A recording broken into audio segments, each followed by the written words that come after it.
기도하옵나이다. 아멘. 추석 명절 잘 보내셨습니까? 또 잘 보내고 계시지요? 잘 보내시기 바랍니다. 추석날이었던 어제 새벽 기도 시간에 이제 성도님들 위해서 기도하고 그 다음에 다시 한번 또 이런 생각을 해보았습니다. 전날 했던 생각을 또 해봤다, 그런 내용인데요. 임직을 이제 50여일 정도 앞둔 피택자들에게 임직 전에 마지막이 될 자기 신앙을 점검해보고 안수받을 자로서 결단할 기회를 좀 갖게 하자라는 그런 생각이었습니다. 사람은 상황과 과정을 통해서 변화를 경험하고 성장도 성숙도 하잖아요. 바로 이런 때라는 계기를 통해서 변화도 성장도 성숙도 하기 때문에 임직을 앞둔 이 즈음이 마지막 명절이니까 어떤 신앙적 결단하도록 한번 촉구해보자라는 그런 마음이었습니다. 그보다 하루 앞서서 지난 금요일에 이런 과제를 성도들이 낸 바가 있었습니다. 모두에게, 모든 성도님들에게 다 해당이 됩니다만 성도님들에게 숙제 검사를 할 수는 없잖아요. 그러나 현재 임직을 앞둔 분들은 교육 중에 있기 때문에 다음에 과제목을 써내세요 하면 과제가 되기 때문에 과제를 냈어요. 이런 내용입니다. 새로운 직분의 임직을 앞두고 맞이하는 첫 명절이어서 마음도 잠못 다를 것으로 생각합니다. 이번 명절에는 안수받을 직분자로서 살아갈 자신의 신앙인으로서의 달라져서 안수받은 자답게 살려면 이런 점에서 내가 분명하게 내 신앙을 드러내고 분명하게 태도를 취해야 되겠다라고 생각하는 그 결단하는 점이 무엇인지를 써보라는 거죠.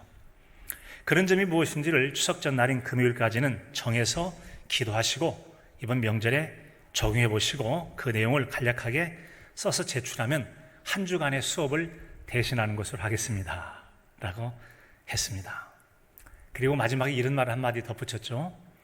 결단하는 한 번의 시도가 앞으로의 변화된 삶의 첫걸음이 될 것입니다.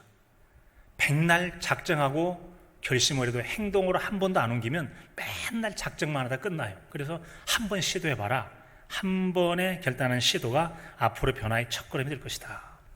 그리고는 이것까지는 금요일 날 쓴 거고 어제 이제 아침, 즉 추석날 새벽 아침에 제사상 문제로, 가정예배 문제로, 가족권과 전도 문제로, 믿는 가족들을 섬기는 문제로, 그리고 각각 나름의 기도 제목을 가지고 영적으로 치열한 싸움을 하는 하루를 시작할 것입니다.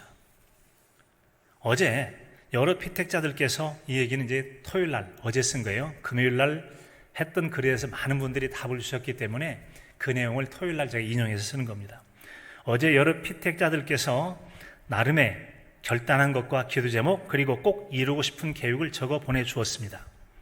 여러분 모두의 거룩한 영적 분투 가운데 상황마다 권능의 주님께서 힘과 지혜를 주셔서 각자의 머문 자리에서 승리한 전도자의 보고 같은 승리의 보고가 다음 만남에서 있기를 위해 기도합니다. 그런 마음 가지고 또 기도했죠. 그리고 오늘도 여러분의 기쁨과 평안 그리고 삶의 자리에서의 거룩한 영적 승리를 위해서 기도합니다 하고 기도했죠. 자, 그에 대해서 여러 성도님들이 크고 길고 짧은 다양한 답변을 줬습니다. 그동안 아버지께 한 번도 전도라는 말을 꺼내보지 못했는데 이번 명절 때는 해보겠습니다.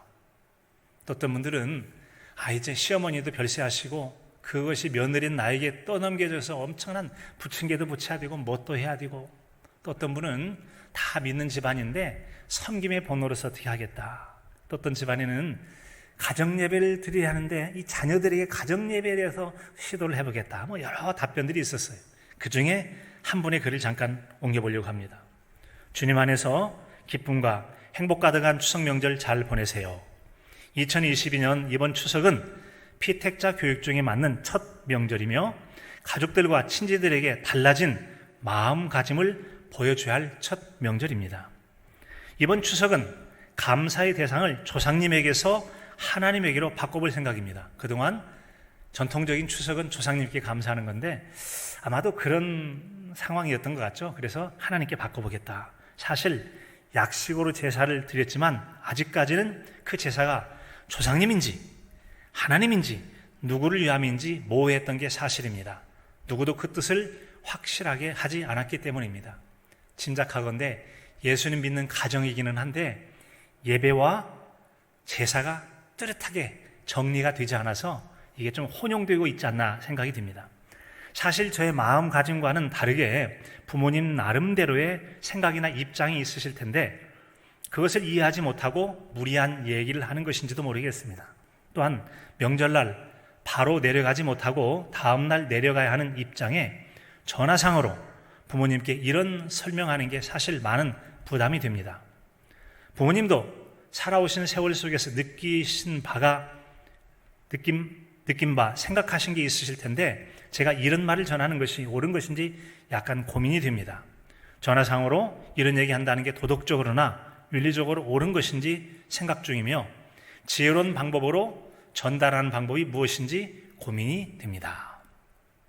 자, 이 글을 보내온 집사님은 신앙적으로나 인격적으로 내가 원하는 목적대로 전도 안 하면 되지 라고 생각하지 않고 자칫 읽기 쉬운 신앙인 노릇의 덕을 잃지 않으면서도 부모님에게 어떻게 복음을 전해서 전도할까 이 점을 덕을 갖추고 예를 갖춰가면서 하려고 하는 굉장한 신앙인의 고민을 그 글에서 저에게 보여줬습니다. 그 외에 고민하던 문제가 어떻게 되었는지 설명해주는 이런 글을 뒤에다가 덧붙여 주었습니다. 그래도 조심스럽게 부모님께 설명을 드렸더니 어머니는 사실 진작부터 그렇게 했어야 됐다야 라고 답변하시더라는 겁니다. 아버지는 나 어머니가 하자는 대로 하련다 라고 하셨다는 거예요. 그리고 네가 한 말을 이해하기 위해서 노력해보겠다라고 하는 답변을 들었답니다. 그리고 이렇게 썼어요. 이렇게나 쉬웠을 것을 왜 그렇게 빙빙 돌아가는지 모르겠습니다. 무슨 말씀입니까? 그동안 부모님께 예배를 드려야 되고 또 가정 구원을 위해서 전도하는 이 첫말을 한마디만 뗐으면 좋을 텐데 그동안 떼질 못하고 빙빙빙빙 돌렸는데 막상 해보고 나니까 이렇게 쉽고 뜻밖에도 너무나 잘 준비된 부모님들이 쉽게 받아들이는 거 보니까 왜 그렇게 그동안 빙빙 돌렸는지 모르겠다라고 하는 그런 이야기였습니다. 그리고는 이렇게 글을 끝맺습니다. 조금 전 명절 당일날 전화드렸더니 약식으로 상차림을 하고 어머님 추도하에 아버지와 함께 예배로 하나님께 제사를 드렸다는 통화였습니다. 자, 시작은 반인 것 같습니다. 용기 중에 최고는 실천하는 용기가 제일인 것 같습니다. 짐작하건대 아마도 여기는 어머님이 믿음이 열심인 것 같아요. 그러니까 어머님 주도하에서 예배를 드리긴 드렸는데 예배인지 제사인지 약간은 좀 하나님께 예배로 제사를 드렸다. 신앙적으로 말하면 맞을 수도 있고 조심스러운 면도 있습니다만 어쨌든 이렇게 돼 있는데 내용이 참 중요한 것은 시작이 반인 것 같다. 시도해보니까 뭔가가 되더라는 거고요. 정말 중요한 것은 용기 중에 최고는 실천하는 용기 같다. 같이 볼까요? 용기 중에 최고는 실천하는 용기입니다. 백날 마음으로 작정하고 다짐했어도 한 번도 실천하지 않았더라면 결단코 일어날 수 없는 일들을 해보니까 되더라. 그러므로 실천 중에 최고의 용기 중에 최고의 용기는 실천해보는 것이더라. 실천해보이더라는 것이죠. 자, 우리는 지난 주일에 남원 동북교회 70주년 기념 예배를 드렸습니다. 그리고 홈커밍데이 행사도 했죠. 어엿한 70년의 세월을 간직한 경륜 있는 동북교회가 된 것입니다. 그런데 여러분, 이처럼 우리가 70년을 맞고 첫 번째 주일을 맞이하게 되는데 우리는 70년의 교회 세월을 가진 것처럼 한층 성숙한 교회다운 성숙함이 우리에게 필요하다는 점을 생각해 보게 됩니다. 아이들이 놀이터에 가서 놀기 시작합니다. 저렇게 노네? 저렇게 노네? 어떤 아이는 부모님에 의해서 반듯하게 놀이터의 규칙을 배워서 잘 질서도 지키고 남도 배려해가면서 놀이에 참여합니다. 그런가 하면 어떤 애는 막무가내 질서도 필요 없고 밀치고 자기 하고 싶은 대로 막 소리 질러가면서 하는 아이도 있을 겁니다. 그런 모습을 어떤 아이가 처음 나가서 본 다음에 이런저런 아이를 바라보면서 놀이터에서는 저렇게 노는 거로구나 라고 놀이터에 노는 법을 배워가게 됩니다. 학교 가면서 배워가고 직장 배워가고 사회생활을 배워가고 이런 것을 사유화 과정이라고, 세상을 알아가는 과정이라는 거죠. 사유화, 사유에 적응하는 과정이다. 이런 사유화 과정이라고 하는 것은 세상에서뿐만 아니라 신앙생활도 마찬가지입니다. 먼저 믿는 분이 아주 경건하고 반듯한 좋은 모습으로 신앙생활 잘하는 모습을 볼 수도 있을 거예요. 교회를 다니고 구원은 하나님과 나와의 관계지, 교회 생활은 그냥 대충 해가면서 뭐 질서고 뭐고 없이 나 혼자만 잘 믿으면 됐지, 그렇게 믿는 분도 있을 수 있어요. 어떤 분이 바라보고 저런 게 신앙생활이로구나 라고 하면서 좋은 모습을 보고 배울 수도 있고 그러지 못한 모습을 보고 배울 수도 있다는 점이에요. 그런 점에서 먼저 믿는 성도의 신앙은 내 모습, 언행심사 하나가 누군가에 의해서 나를 보고 배울 수 있도록 보여주는 거울이 될 수 있다는 점을 생각하고 바른 모습으로, 경건한 모습으로 신앙생활을 잘해야 될 줄로 믿습니다.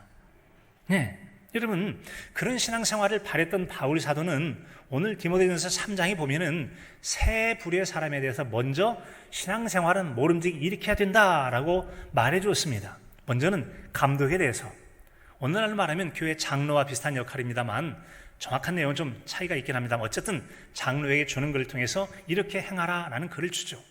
그리고는 집사에 대하여 글을 주어서 집사는 해서 가정 안에서 사회관계 속에서 삶에서 이렇게 행하라 라는 글을 주죠. 그리고 세 번째는 여자들에게 라고 해서 교회 여성 지도자인 권사를 비롯한 여성 지도자들에게 어떻게 행해야 될지에 대한 내용을 주게 됩니다. 그리고는 마지막으로 바로 에베소 교회 목회자였던 디모데에게 오늘의 말씀을 들려주고 있습니다. 오늘의 말씀을 들려주고 있어요. 사실 바울 사도께서 디모데에게 주신 이 말씀은 그가 믿음의 아들이자 대형교회 목회자이기도 한 에베소 교회의 목회자 디모데를 향한 굉장한 사랑의 마음을 담아서 준 글이다라고 볼 수 있어요. 어찌 보면 기분 나쁘지만 굉장히 사랑이 담겼다, 이렇게 말할 수 있는 것은, 여러분의 자녀가 몇 살이 먹었든지 간에 연세가 많으신 분들은 집 나가면 차 조심해라, 길 조심해라, 그렇죠? 그래서 70살 먹은 아들이 집을 나가도 90살 먹은 어머니는 차 조심해라, 길 조심해라, 그런다 그러잖아요. 바울 사도에게 있어서 디모데는 바로 그런 존재일 수 있다는 거죠. 그래서 그는 이전에 선교 생활할 때 함께 동역을 했고 신앙 훈련을 한 다음에 그리고 에베소 교회라는 대형교회 목회자로 파견을 내려서 목회를 하게 했습니다. 열애를 목회를 해왔습니다. 목회 생활 잘하고 있어요. 그런데 목회 생활의 기본에 해당되어지는 교회로 말할 것 같으면, 하나님으로 말할 것 같으면, 진리로 말할 것 같으면 이런 말씀을 들려주고 있단 말이죠. 이게 지금 나를 무시하는 겁니까? 아니 이걸 제가 언제부터 알고 있는데 이걸 또 들으란 말이에요? 라고 들으면 기분 나쁘지만, 그러나 사랑의 마음을 가지고 그에게 들려준다면 노파심처럼 또 한번 들려주어서 그가 만약에 사랑하고 정말 관심 많고 돌봐주고 싶은 디모데에 가지 못한다 할지라도 그때 어떻게 교회에서 생활할지를 들려준다는 점에서 굉장히 사랑이 담긴 말이라고 할 수 있어요. 사실 디모데는 굉장히 큰 에베소 교회의 목회자였습니다.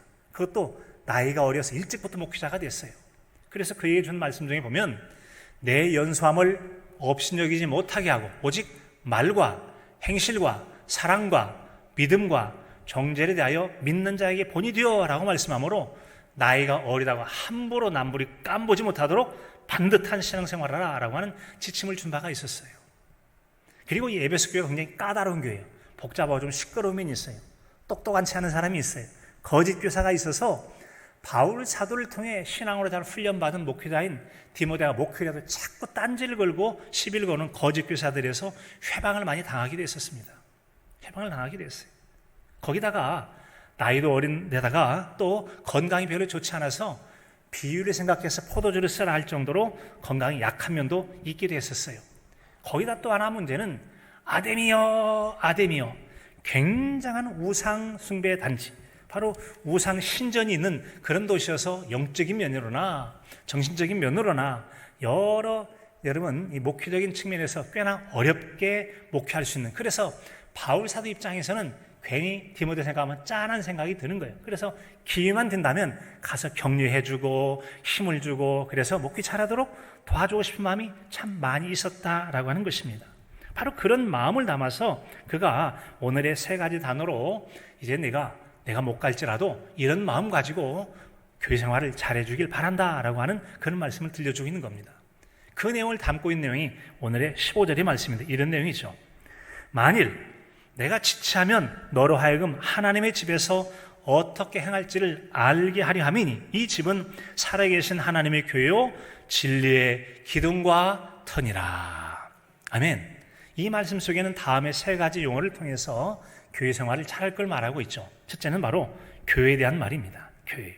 즉 교회를 그는 하나님의 집이라고 설명하고 있어요. 교회를 하나님이 머무시는 집으로 설명했다. 사실 여러분, 집이라고 하는 것은 누가 사느냐가 중요하죠.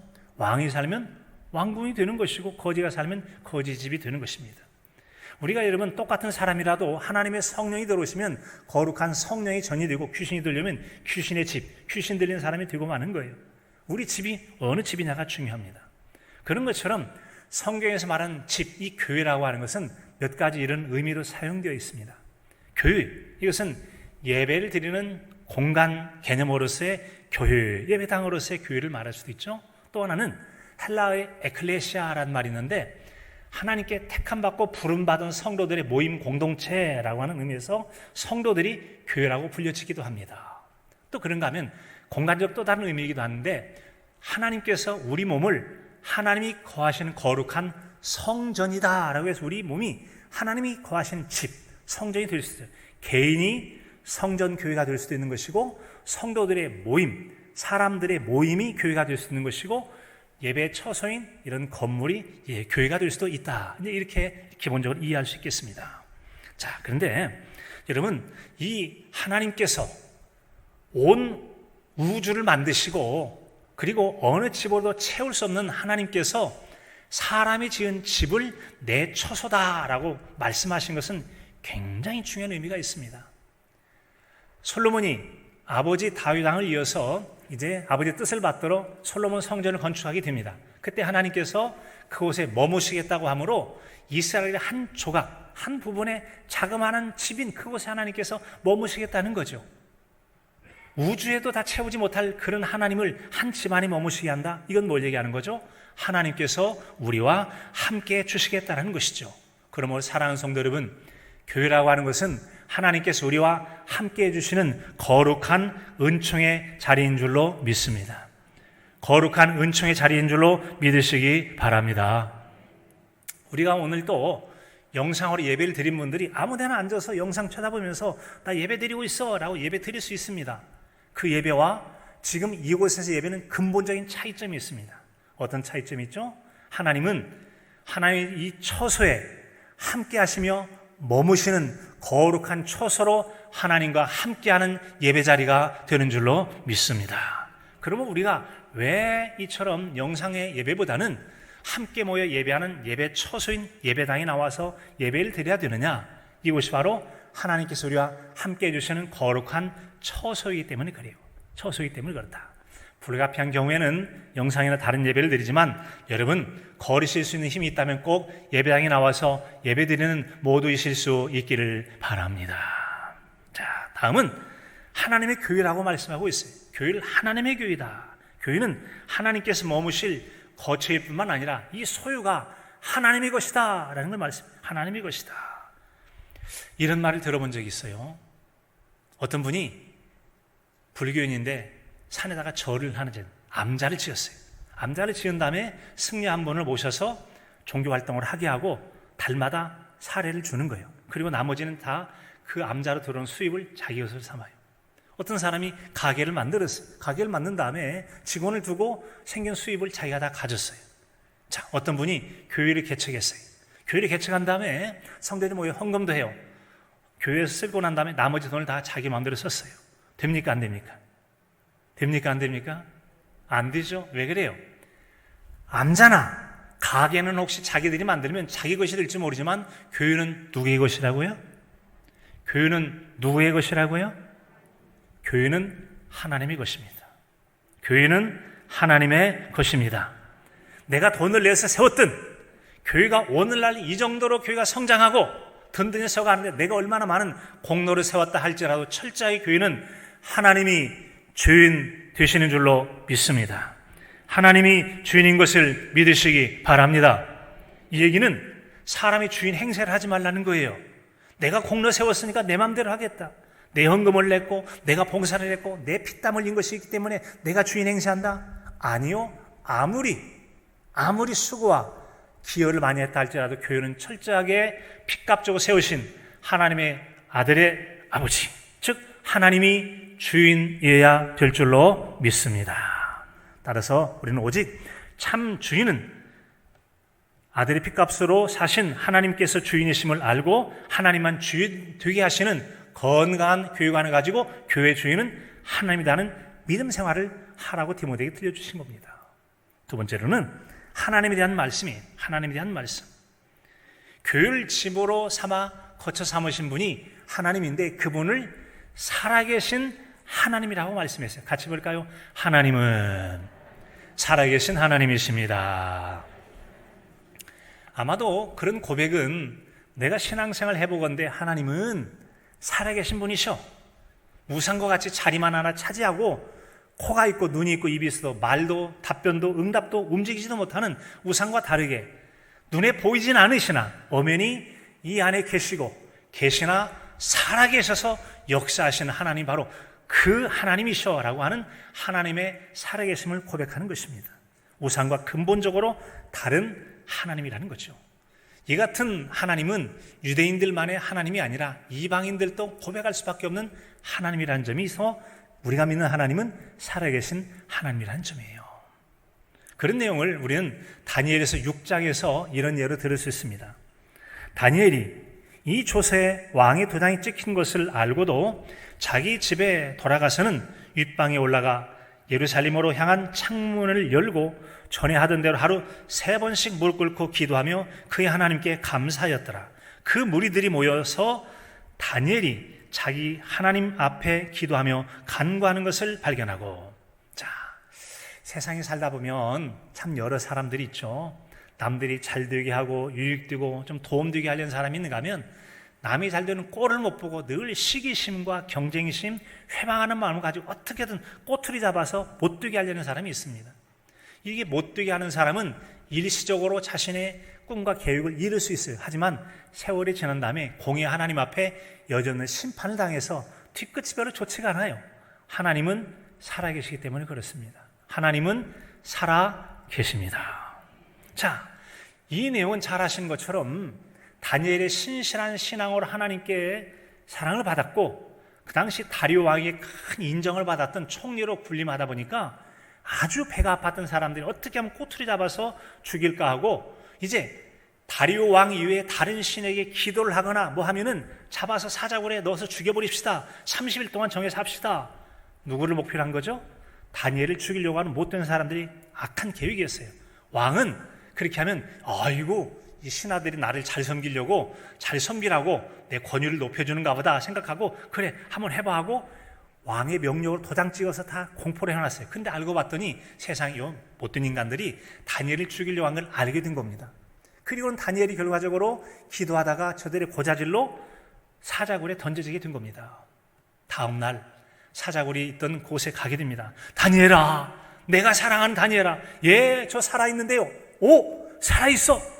세상에 여러분, 굶주린 사자가 입을 꾹 담고서 먹을 것을 먹지 않고 다른 사람 잡아먹는데 한 사람은 안 먹었다. 신기한 일 아니겠어요? 살아계신 하나님의 역사인 줄로 믿습니다.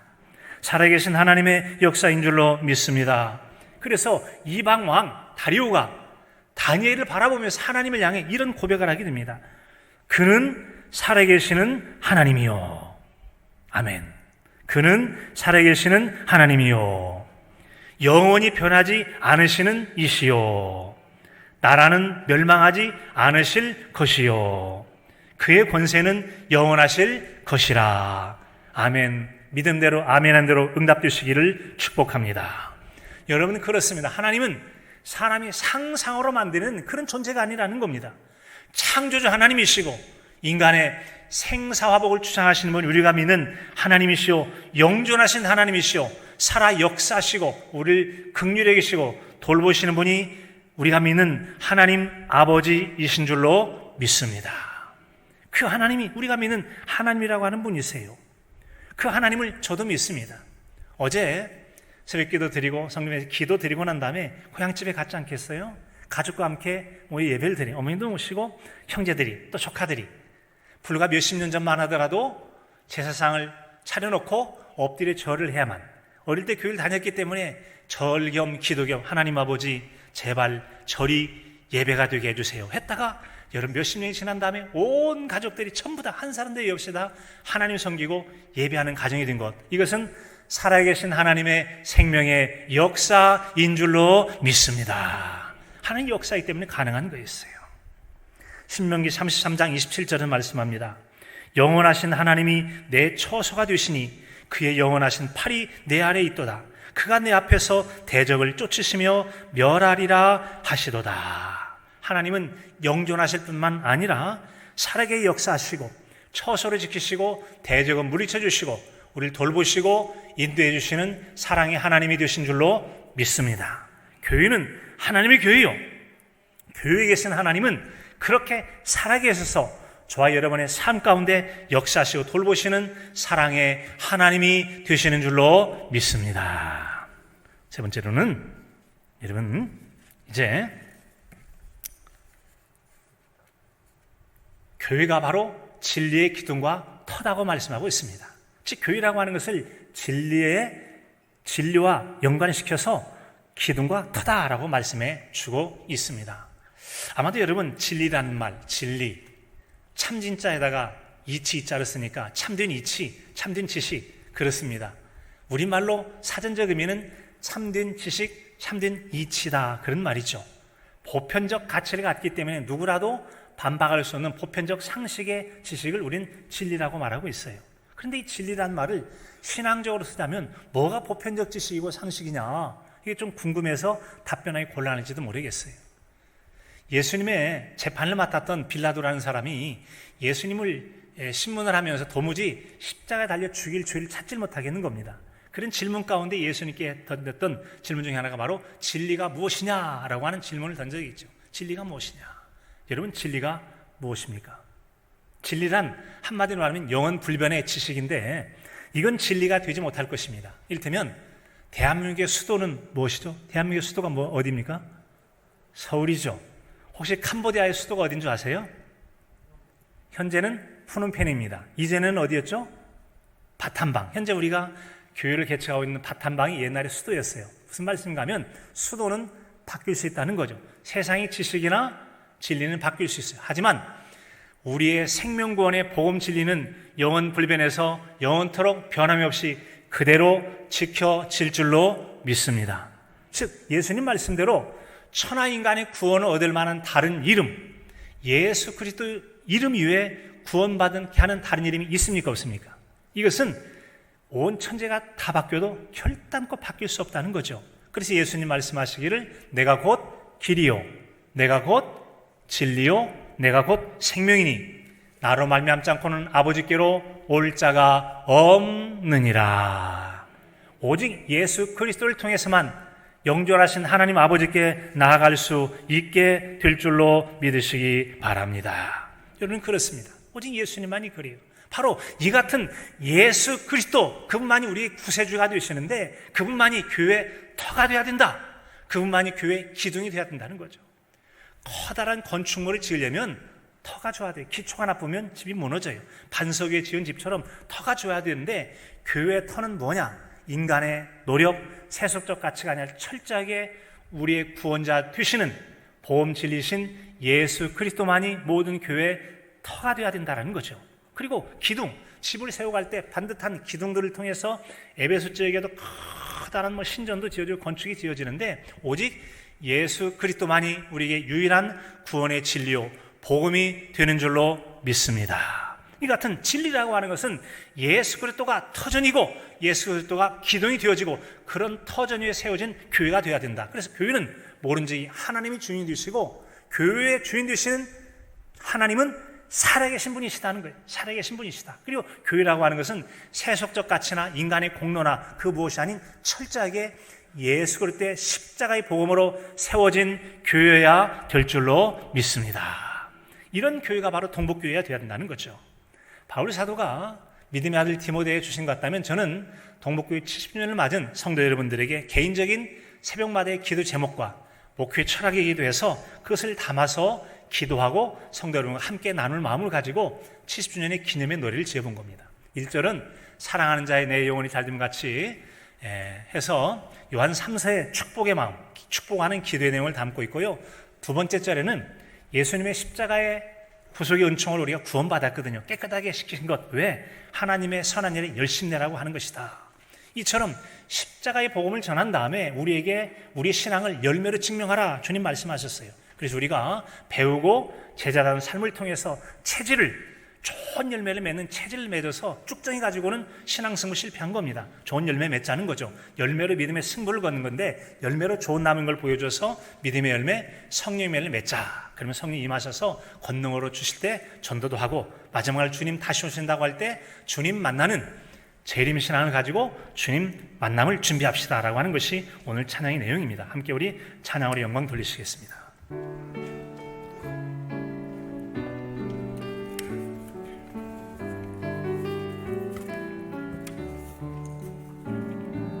사랑하는 자여 나 주님께 간구하오니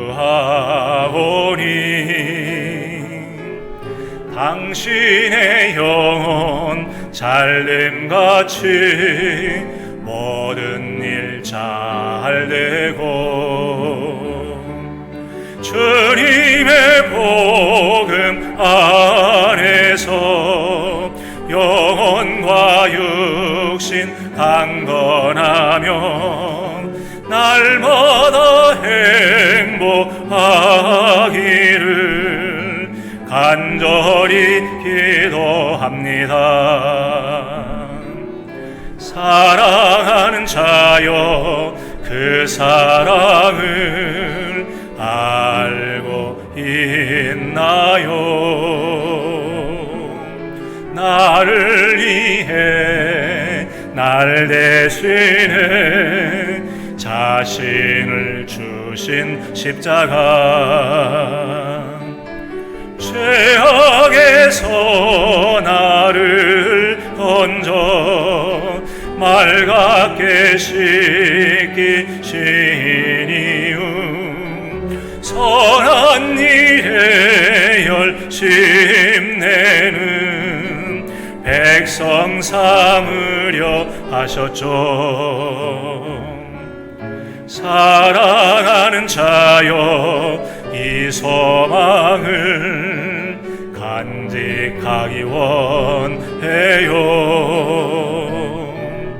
주님의 삶과 말씀 따라 배우고 순종하는 주님의 제자로 살면 성령님이 우리 가운데 임하여 권능을 베푸시니 담대히 전도합시다. 이제 당신의 삶 속에 주님의 좋은 나무로 믿음의 열매 맺으며 성령의 열매 맺으니 사랑하는 자여 이 소망을 간직하기 원해요.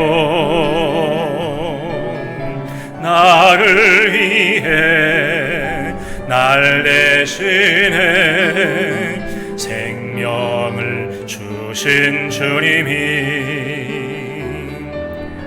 이 땅에 다시 오셔서 구원을 이루실 때까지 날마다 주님의 오심을 바라며 살아갑시다.